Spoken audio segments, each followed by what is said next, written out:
So the third dimension is competition in the industry. And the fourth is ownership. This is very important.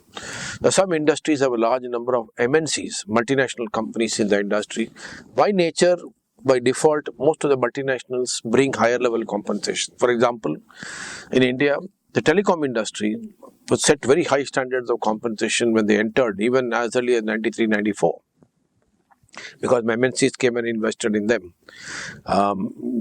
So if there is a industry is full of MNCs or large number of MNCs, then that's good for your career growth. It's a good dimension for career point of view. The fifth one is work culture. This determines your stress levels, your work-life balance, right? Some industries by definition are largely professionally managed, and some of them are proprietary managed. What does it mean by professional management? Professional management means that when you work in that industry, by and large, most of the companies have professional managers, they have a board of directors, and there is a very structured way of working, right? So your risk of work stability, employment stability is much higher in a professional managed companies as long as you do well. The fifth dimension is work-life balance. I spoke about it.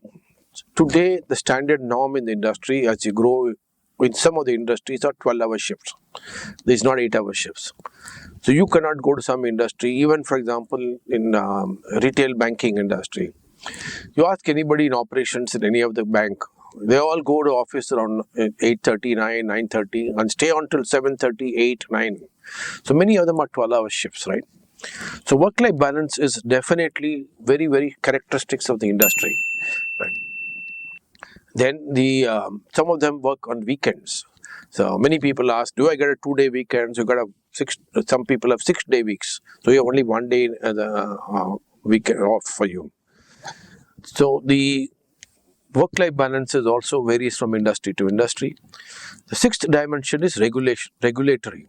Now, classic example of regulatory which really impacted them, one is telecom. Many of you may not be aware that Supreme Court interfered or entered and made specific cancellation of licenses for telecom industry, and it went down the tailspin.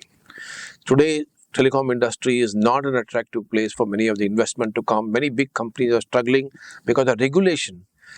Supreme Court and regulators have entered, and that has made a significant impact. So you should also look at how regulated that industry is, right?